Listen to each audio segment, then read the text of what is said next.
The train slowed beneath a blinding Texas sun.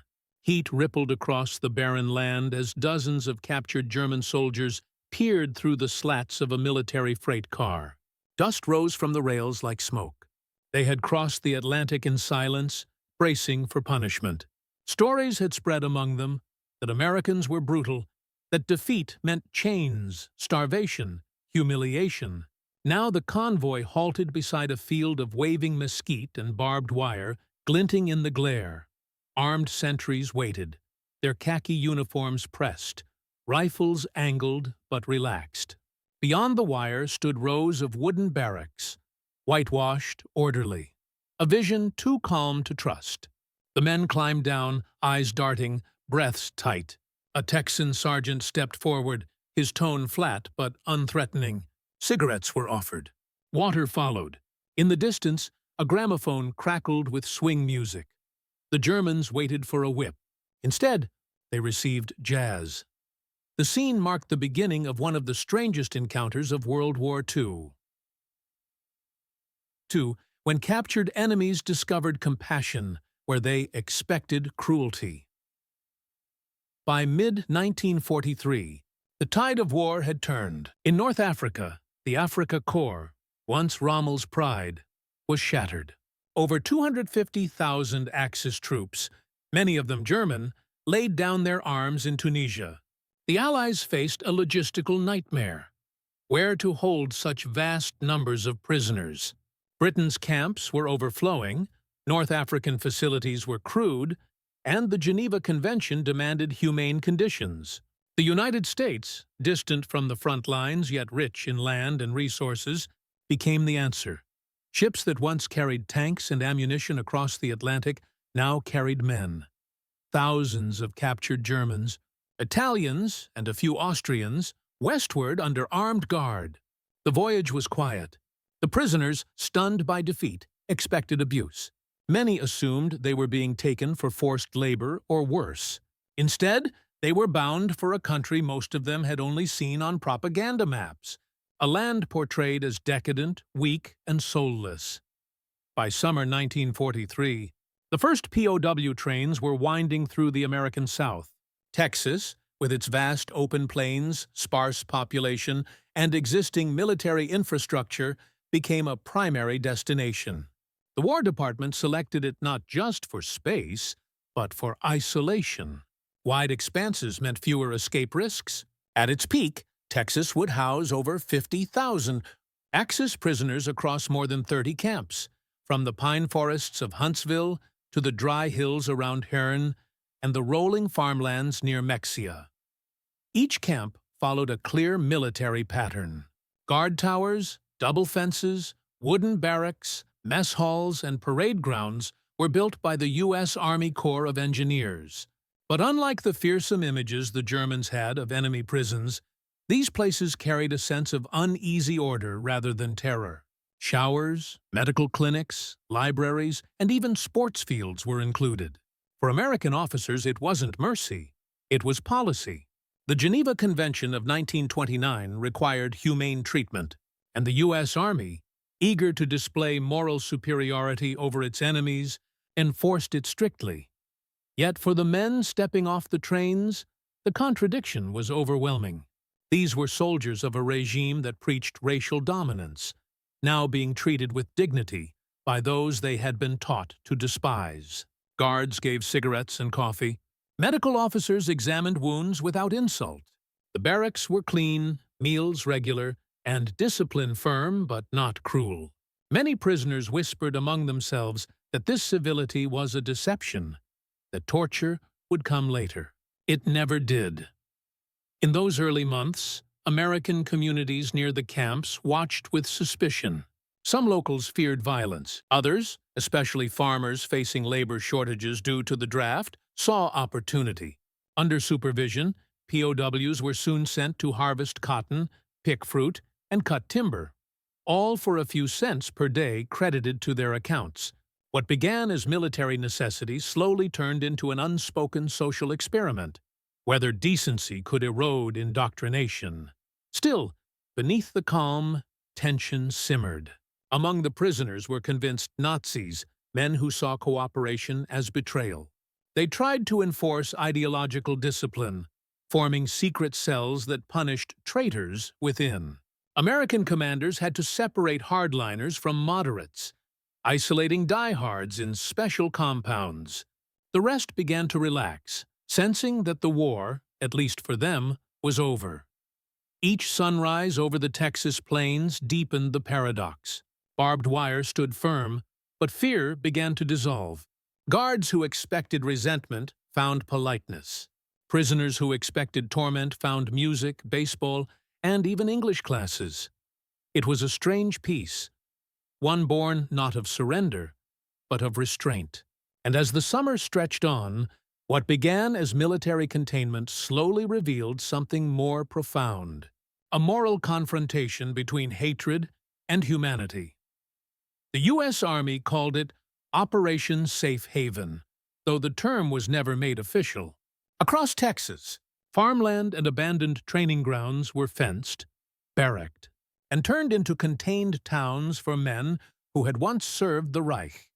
Camps like Hearne, Huntsville, and Hereford soon became small, self-sustaining societies governed by American military law but operated under surprising leniency.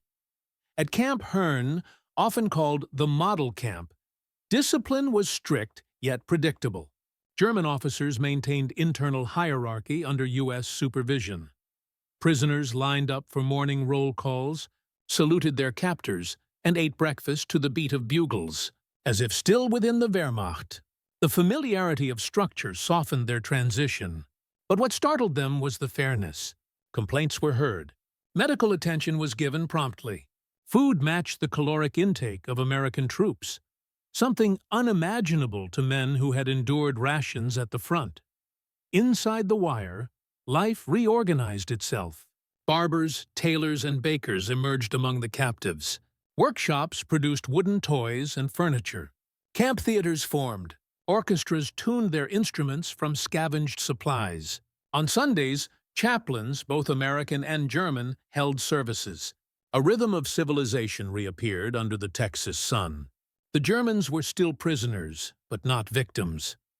For many Texans, especially those from nearby towns, the sight was disorienting. Newspapers described polite, educated prisoners behind barbed wire. Local farmers spoke of their efficiency in the fields. Schoolchildren gawked as truckloads of POWs passed by, guarded but unthreatened. In some areas, civilians began sending small gifts, books, fruit, even letters, despite official discouragement. War had drawn lines between nations, but in the stillness of Texas, humanity often ignored them. American officers enforced the Geneva Convention not just from legality, but from strategy. Washington understood that the world was watching. Every German POW treated well became silent propaganda, proof that democracy did not need to mirror fascism's cruelty. If word reached Europe that captured Germans were fed, clothed, and even educated, it could demoralize enemy troops and strengthen post-war diplomacy. It was a war of moral demonstration, fought not with bombs, but with behavior. The Germans noticed. Letters home, carefully censored yet revealing, described decency their propaganda had denied. "We are treated like men," one prisoner wrote from Huntsville in late 1943. "It is confusing." Others wrote of learning English, playing soccer with guards, and listening to American radio. These reports reached the Third Reich, infuriating Nazi officials who demanded ideological purity. In response, the U.S. Army discreetly separated prisoners by belief, isolating die-hard Nazis from those adapting to captivity.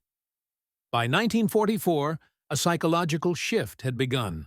Some POWs volunteered for educational programs, learning democracy's principles through reading groups and lectures. Others discovered jazz and country music, drawn to sounds once condemned as degenerate. Guards, many young Texans themselves, often shared cigarettes and songs after duty hours. It was not friendship. Too much blood had been spilled for that, but a wary understanding. Still, not all was harmony. Inside certain compounds, secret courts organized by Nazi loyalists punished those deemed disloyal. A handful of prisoners were murdered by their own comrades, reminders that ideology still ruled parts of the camp population. American officers investigated, cracked down, and tightened internal security. Yet even amid such darkness, the broader experiment held. The vast majority of German prisoners began adapting to an unexpected normalcy. When the wind swept over the Texas plains, carrying faint strains of harmonicas from within the wire, it no longer sounded like an army waiting for war. It sounded like men relearning to be human. The war would rage on in Europe, but within these fences, a quieter battle unfolded, a contest between vengeance and virtue, between the memory of totalitarian obedience and the fragile promise of moral restraint. The outcome of that unseen battle would shape the most unexpected chapter of America's wartime story. 1. The human angle. Fear meets dignity. When the first German prisoners stepped into Camp Hearne or Camp Huntsville, the defining sensation was confusion. They had expected brutality. Instead, they encountered structured calm. For men raised under Nazi propaganda that depicted Americans as culturally corrupt and militarily incompetent, this civility destabilized everything they thought they knew. Their captors followed rules. Their guards saluted them during formal inspections. Even punishment, when it came, was procedural, not personal. Some wrote in diaries that the uncertainty was worse than fear. If this was an enemy, he was one who refused to hate. And that restraint unnerved them more than any weapon could. Many POWs confessed that their first nights in Texas were sleepless, not from heat or insects, but from waiting for the cruelty that never arrived. Slowly, trust emerged, fragile but real. Men who had marched through burning villages in Europe now sat under a Texan moon, sharing cigarettes with the very army they once tried to destroy. The American angle: discipline without malice. The guards were mostly National Guard reservists, local volunteers, or men medically unfit for overseas combat. Many were farm boys and tradesmen, too old for the front, too steady for anger. Their instructions were clear: maintain order, uphold the Geneva Convention, no abuse tolerated. For most, it wasn't an ethical debate. It was professional pride. Texas guards had grown up in a culture where manners and firmness were intertwined. They treated prisoners as soldiers, not savages. Still, the task was emotionally complex. Some had lost brothers in Europe or friends at sea. Others struggled to suppress resentment when they saw the same uniforms that had terrorized Allied troops. Yet orders were orders, and over time, that discipline turned into quiet respect. They watched their captives build gardens behind barbed wire, play chess, and sing hymns on Sunday mornings. Some learned to say howdy in broken English. The guards realized that these men, stripped of ideology and weapons, were not monsters. They were products of a system now collapsing under its own weight. That realization changed them too. Cultural angle: cigarettes, songs, and shared silence. By late 1943, the boundaries between captor and captive had begun to blur in small, human ways. A Texan corporal might trade a cigarette for a hand-carved trinket. A German violinist would play Bach in the mess hall after supper. The sound of swing records sometimes drifted across the wire at dusk. Music became the unspoken translator. To American ears, German marches were foreign yet precise. To German ears, the syncopated rhythm of jazz sounded chaotic, liberated, alive. For men trained to obey uniformity, it hinted at something intoxicating: freedom within order. The prisoners requested more of it, even formed jazz bands of their own. Religion also bridged distance. Chaplains on both sides held joint Christmas services. Hymns familiar in both languages filled the air, binding men who had once been taught to see each other as enemies. Letters home mentioned these moments cautiously. aware of censorship but compelled to describe something extraordinary: the enemy as human. In nearby towns, curiosity replaced hostility. Shopkeepers watched the POW work crews march by and noticed their discipline. Some townsfolk waved. Others slipped apples or bread into the trucks. A few, against regulation, began small friendships that would later echo in letters long after the war. Ideological angle, cracks in the wall of faith for many prisoners. The shock of humane treatment did something the Allies' bombs never could. It punctured ideological certainty. Nazi propaganda had promised a world where Germany stood alone as the bearer of civilization, surrounded by inferiors. But inside the Texas wire, those inferiors provided clean beds, warm meals, and books on democracy. Camp libraries were stocked with censored but substantial material: history, science, American literature. Prisoners were encouraged to read, debate, and even attend English classes. A handful began questioning what they had believed. Others resisted, doubling down on loyalty to the Reich. The camps became ideological microcosms, battles between surrender and denial. Some hardliners held secret meetings, condemning traitors who fraternized with guards. They painted swastikas on barrack walls, sang anthems, and tried to preserve the illusion of German invincibility. But as months passed, the isolation of ideology grew heavier. The music, the decency, the routine all eroded fanaticism slowly, like water smoothing stone. For the Americans, this was victory without violence.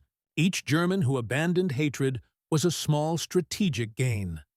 The camps, designed to contain bodies, had begun reshaping minds. Ideology met decency and began to fracture.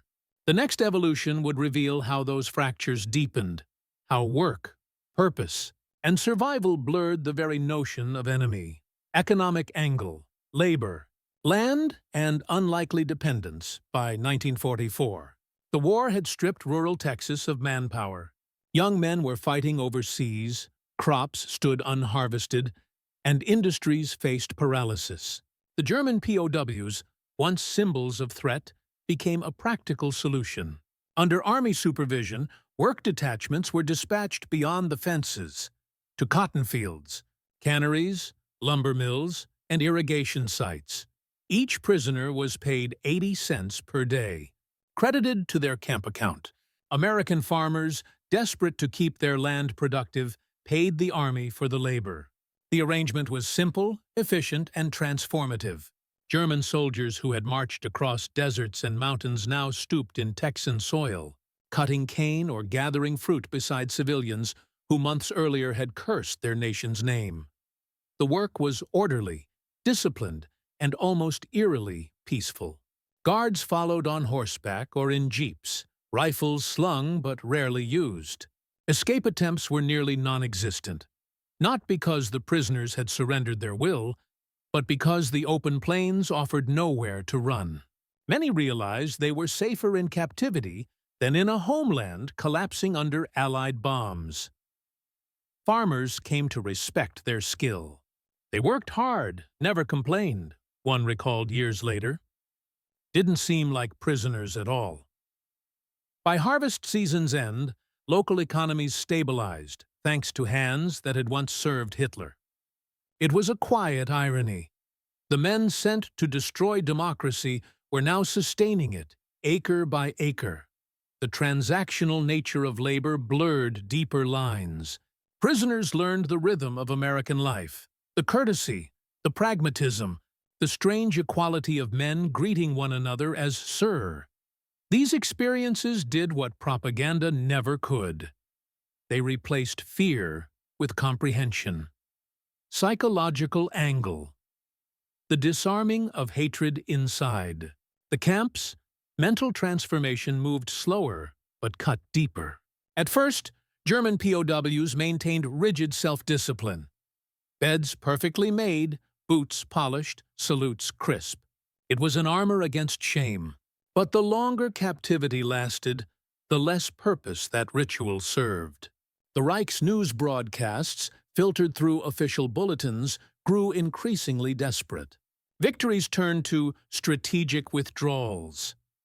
Letters from home arrived sporadically, often stained with worry or censored silence. Many prisoners began to realize they were living better behind barbed wire than their families in Germany. They ate regularly, slept safely, and spoke without fear of the Gestapo.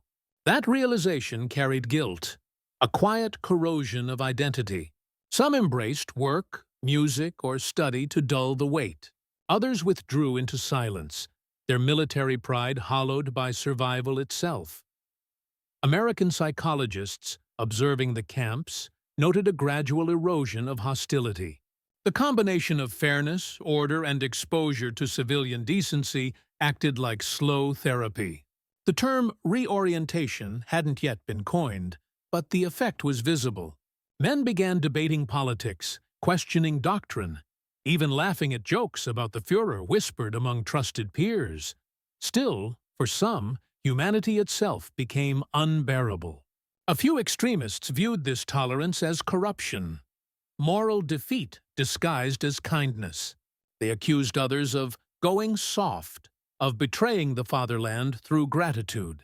Violence followed. Several murders inside POW compounds, executed by fanatics, reminded everyone that ideology dies hard.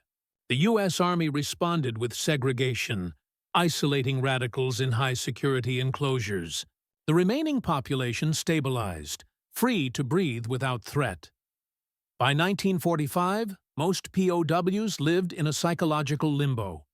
Neither soldiers nor civilians, enemies nor allies. For many, America became an unintentional mirror, forcing them to confront what obedience had cost them. The moral angle, strength without cruelty at its core. The Texas POW system became a moral experiment. The United States had the power to humiliate, starve, or break its captives. It chose restraint. That restraint wasn't born of sentimentality. It was calculation. Military and moral codes demanded that the victor's justice differ from the enemy's. To mistreat prisoners would be to accept the enemy's values. Each interaction between guard and prisoner became a micromeasure of civilization. A cigarette offered instead of a slap. A fair trial instead of execution. Clean water instead of neglect. These gestures, repeated thousands of times, formed a counter-narrative to the brutality raging elsewhere. The result was paradoxical. The defeated found dignity in defeat, and the victors found strength in mercy. For many Americans, it affirmed their cause. For many Germans, it dismantled the illusion that cruelty equaled power. Years later, when asked what they remembered most, returning POWs didn't recall the fences or watchtowers. They recalled music, manners, and fairness. Some admitted that captivity in Texas taught them democracy's essence more effectively than any lecture could have. By 1945, as news of Germany's collapse spread through the camps, the men behind the wire were no longer the soldiers who had arrived 2 years earlier. The soil of Texas had done what ideology could not. It had humanized them. The next stage would test whether that fragile transformation could survive the shock of liberation, as the war's end forced both captors and captives to confront what freedom truly meant. Spring 1945. The air over Texas turned thick with heat again, and rumors spread faster than official orders. Germany was collapsing, Berlin surrounded, the Reich dissolving into dust. Inside the camps, the news filtered through whispers and intercepted radio fragments. Some cheered quietly in relief. Others refused to believe. For thousands of German POWs, the end of the war meant something more frightening than defeat. It meant the return home. At Camp Hearne, the shift began subtly. The morning roll calls grew quieter. The crisp salutes dulled. Men who once sang national anthems before bed now stared at the horizon in silence. The guards, too, sensed the weight of change. They knew their prisoners would soon be repatriated, and that these strange, human ties, built on discipline, decency, and habit, would dissolve overnight. The defining moment came not in battle, but in a makeshift concert hall built by the prisoners themselves. In April 1945, the camp's orchestra requested permission to perform one final concert. The American commander agreed, under one condition: no Nazi symbols, no propaganda music. The prisoners complied. That evening, as the sun dropped and the first notes echoed across the parade ground, both guards and captives gathered in a shared silence. The orchestra began with Beethoven, then Schubert, their sound clear and restrained. But midway through the concert, they shifted into something unexpected. An arrangement of The Star-Spangled Banner, played by German hands. The melody wavered, uncertain at first, then steadied. Guards stood instinctively at attention. No one had ordered it. No one had rehearsed it with them. It was, in its quiet defiance, an act of surrender, not to a flag, but to a principle. The music didn't erase the war. It didn't redeem atrocities or justify suffering. But for a few minutes it erased hierarchy. The wire disappeared. The uniforms blurred. It was men acknowledging one another's existence, stripped of propaganda. When the final note faded, there was no applause. Just stillness, heavy, humid, and human. The prisoners returned to their barracks, the guards to their posts. The next morning, things resumed as before, yet nothing was the same. That night marked the emotional summit of the Texas POW story, the realization that moral conquest could exist without violence. The Germans had arrived expecting humiliation. They left understanding restraint. And the Americans, who had feared vengeance might harden their souls, found proof that compassion could discipline more effectively than punishment. In the weeks that followed, camp life entered a strange twilight. Red Cross bulletins confirmed Hitler's death. Some prisoners wept, others cursed. A few loyalists tried to organize defiance, but their shouts met only silence. For the majority, the war had already ended inside them months before. In one recorded report from Camp Huntsville, a German officer told an American counterpart, "We lost because we forgot what being human means. You reminded us." It wasn't flattery. It was confession. Across Texas, the same transformation repeated. At Camp Hereford, prisoners painted murals of Texas landscapes as parting gifts.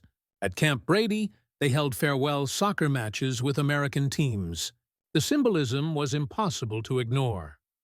The defeated, once instruments of tyranny, now playing games of fairness under their captors' supervision. Yet beneath the peace was unease. Many prisoners dreaded returning home. They knew Germany lay in ruins, divided, starving. They had heard rumors of Soviet retribution and Allied tribunals. For some, Texas had become an accidental refuge, a paradoxical haven provided by the enemy. The climax of the POW story wasn't about triumph or even forgiveness. It was about realization that dignity could survive captivity and that power could exist without cruelty. In the quiet aftermath of that April night, both sides glimpsed the strange possibility that war's harshest lessons might emerge not from combat, but from how one treats the defeated. And yet, the true test was still to come. When the fences opened, and thousands of men carried this fragile transformation back into a broken continent. When Germany's surrender became official on May 8, 1945, the Texas camps erupted not with celebration, but with silence. The war that had consumed their lives was over, yet no one cheered. Guards stood by, uncertain whether to offer congratulations or condolences.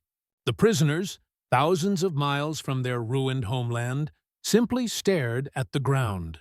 For the first time in years, they had no orders to follow. Within hours, the atmosphere inside the compounds shifted. Flags were lowered. The German officers, who had strutted with rigid pride, now seemed hollow. Even the most loyal National Socialists could no longer sustain the illusion of victory. The Führer was dead, the Reich dismembered, and what remained of its soldiers were here, under the mercy of the very enemy they had once been told was inferior. At Camp Huntsville, An American colonel assembled the men in formation. His voice was steady. "The war is finished. You will not be harmed. You will be treated as soldiers until you go home." The words struck like thunder. There were no jeers, no triumphalism, only procedure. That composure carried more power than any vengeance could have. Over the following days, news reports circulated through the compounds. Cities leveled, millions displaced, families vanished in bombed-out ruins. The reality of what had been done under their flag became inescapable. For many, shame arrived late but heavy. A few officers requested extra chapel services. Some men, unable to reconcile what they'd served, tore the insignia from their uniforms and buried them in the camp soil. In Camp Hearne, a group of prisoners painted a mural on a barrack wall before departure. It depicted rolling Texas hills, a setting sun, and a man standing between two flags, one torn, one whole. Beneath it, they wrote a single phrase in both languages: Menschlichkeit über Sieg, humanity before victory. American guards who had watched these men for years now saw them differently. They were thinner, quieter, older than their years, but more self-aware. Conversations turned introspective. A guard recalled a German saying, "You fought for ideals. We fought for illusions." The Texan had no reply. Outside the camps, American civilians began visiting more openly. Some brought food or photographs. Others asked for keepsakes carved by prisoners. The fences were still there, but they had become ceremonial. The war's moral distance had shrunk to inches. The transition from enemy to guest reached its symbolic peak one summer evening at Camp Hereford. A storm had torn through the area, toppling power lines. Floodlights failed.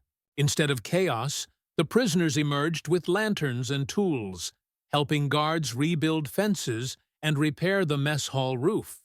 When the job was done, both sides sat together, drenched and exhausted, sharing coffee brewed over a makeshift fire. No speeches, no sentimentality. Just men surviving a storm together. That night, an American sergeant wrote in his diary, "If someone had told me in 1943 that I'd trust a German with a hammer beside me, I'd have laughed. But tonight I did."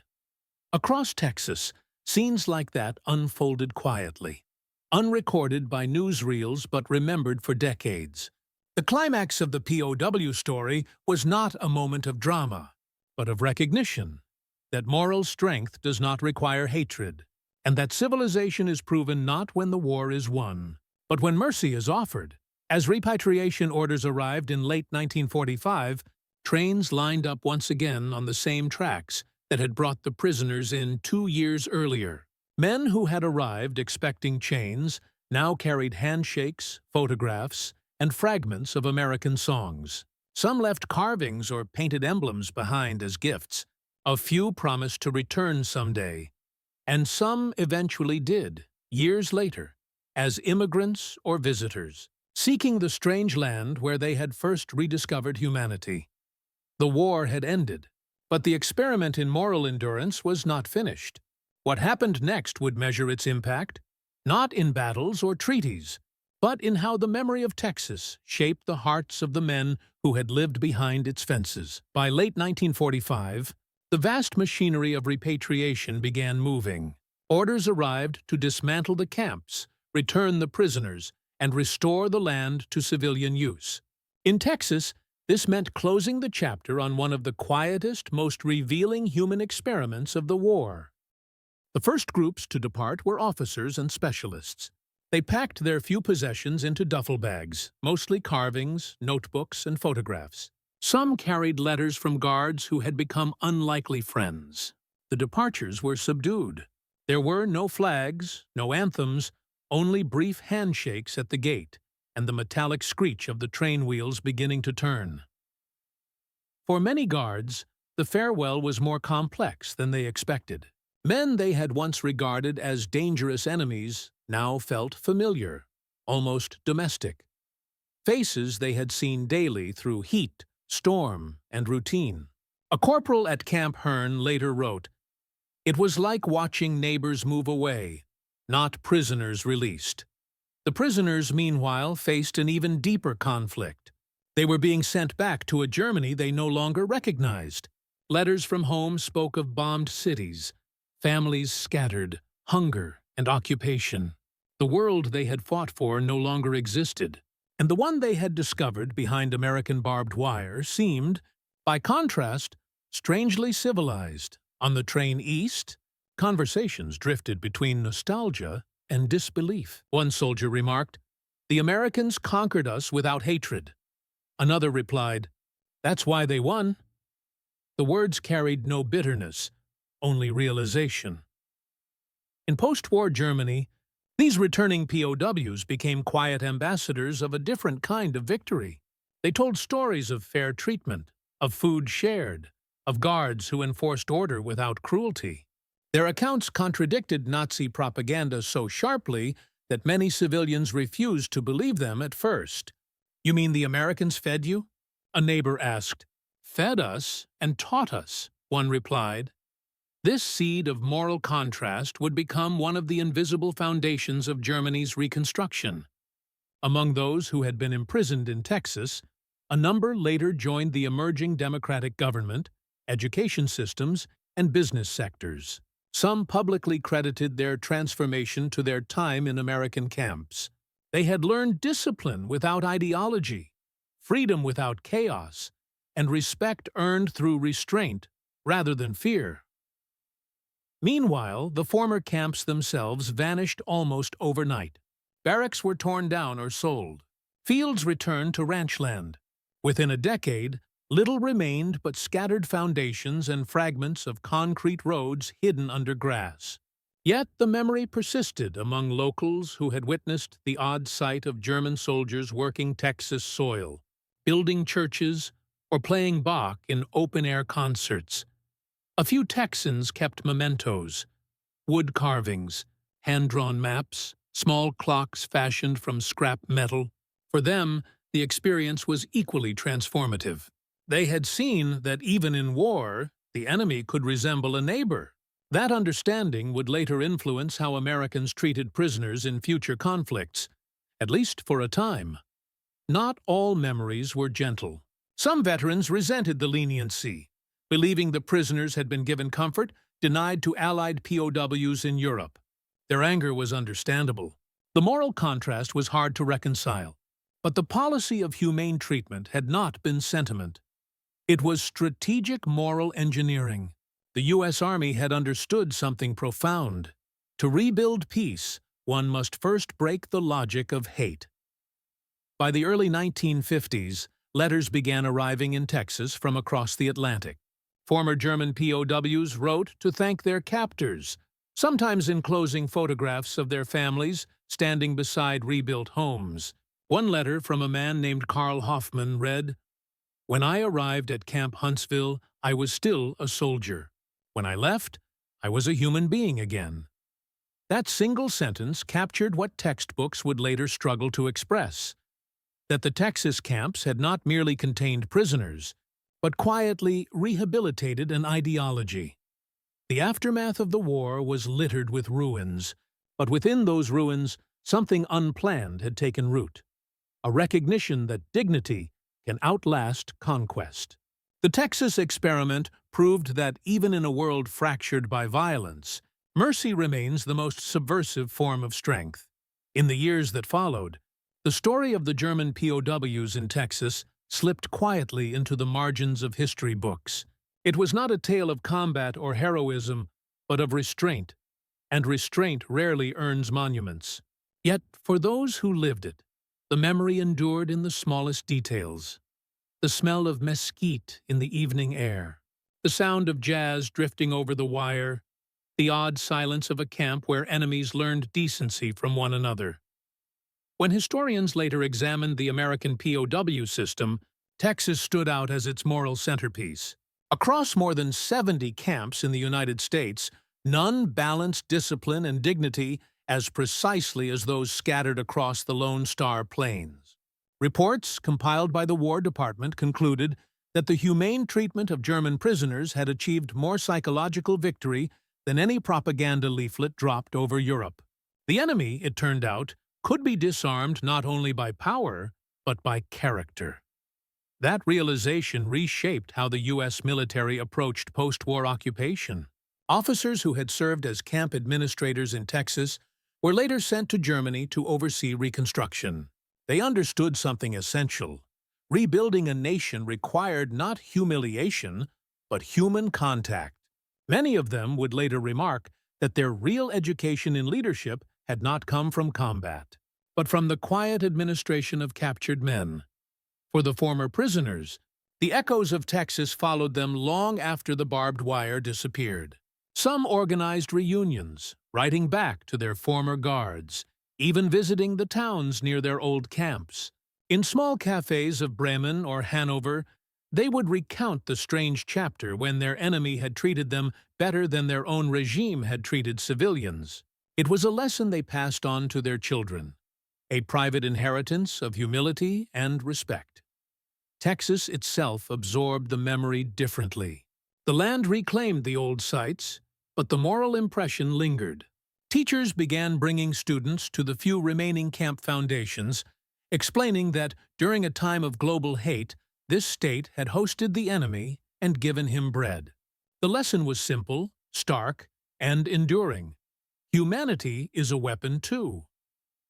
As the Cold War deepened and new conflicts rose in Korea and Vietnam, the Texas story became a quiet counterpoint to the rising mechanization of warfare. It reminded strategists and soldiers alike that the measure of victory was not only territory gained, but conscience preserved. By the time the last surviving prisoners reached old age, their memories had faded into nostalgia. Yet the emotion remained unblurred. One veteran, interviewed in the 1980s, said, "We came expecting revenge. We found respect. That is what defeated us." His words echoed a truth larger than any battlefield, that in the long arithmetic of war, kindness is the force that endures. The barracks are gone now. The gramophone's silent. The desert wind still crosses the same ground where prisoners once stood, unsure of what freedom meant. But the legacy endures. In the quiet understanding that even in war, how one treats the defeated defines the victor more than the victory itself. This was the quiet triumph of Texas, not of rifles or ranks, but of restraint. And it began with something as simple as a cigarette and a song.